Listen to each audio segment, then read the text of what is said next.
അരങ്ങുണർന്നു. തിരുവല്ലാമലയിൽ വില്ലുതനിക്ക് തുടക്കമായി. വായനശാലയുടെ 77ാം വാർഷികാഘോഷം സാഹിത്യകാരൻ ടി.ഡി. രാമകൃഷ്ണൻ ഉദ്ഘാടനം ചെയ്തു. തിരുവല്ലാമല ഗ്രാമീണ വായനശാല കലാസാഹിത്യ സാംസ്കാരിക സേവനങ്ങൾ നിർവഹിച്ചുകൊണ്ട് 7.5 പതിറ്റാണ്ടിലേറെ കാലം പിന്നിടുന്ന സാഹചര്യത്തിൽ വായനശാല കലാസാഹിത്യ സാമൂഹിക സാംസ്കാരിക വേദിയും വനിതാവേദിയും ബാലവേദിയും നാടകവും നേതൃത്വം നൽകുന്ന വില്ലുധനിയുടെ അരങ്ങുണർന്നു. 6 ദിനങ്ങൾ നീണ്ടു നിൽക്കുന്ന നാടകോത്സവം, കലാസന്ധ്യ, സംഗീത നിശ, കഥ, കവിത, ചിത്രരചനാ മത്സരങ്ങൾ എന്നിവയാണ് നടക്കുന്നത്. രഘുനന്ദന വാര്യരും സുരാജ് മാരാരും ചേർന്ന് അവതരിപ്പിച്ച സോപാന സംഗീതാലാപനത്തോടെയാണ് വില്ലുധനിക്ക് തുടക്കമായത്.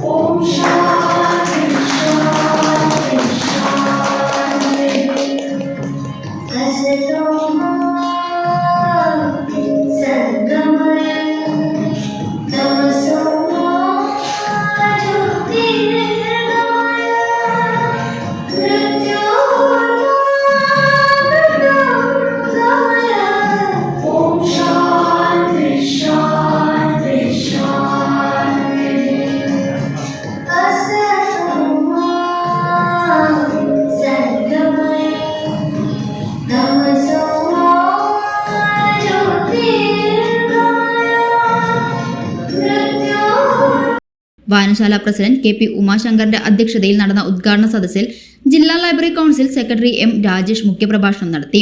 Thiruvallamala panchayat president K. പത്മജ മുഖ്യാതിഥിയായി പങ്കെടുത്തു. പഞ്ചായത്ത് സ്ഥിരം സമിതി അധ്യക്ഷ സ്മിത സുകുമാരൻ, താലൂക്ക് ലൈബ്രറി കൗൺസിൽ അംഗം ഗിരീഷ് രാധാകൃഷ്ണൻ, നാട്ടകം പ്രസിഡന്റ് ഹരിപ്രസാദ്, വായനശാല വൈസ് പ്രസിഡന്റ് എൻ. രാംകുമാർ, വായനശാല secretary Babu Parashuram, programme coordinator Jayaprakash തുടങ്ങിയവർ സംസാരിച്ചു.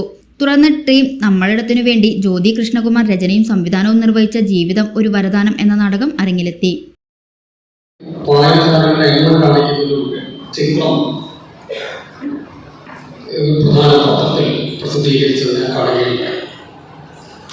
കേരളവും തമിഴ്നാട് കർണാടകമൊക്കെ കഴിഞ്ഞ് മുകളിലേക്ക് ഇന്ത്യയുടെ മാപ്പിലേക്ക് പോയാൽ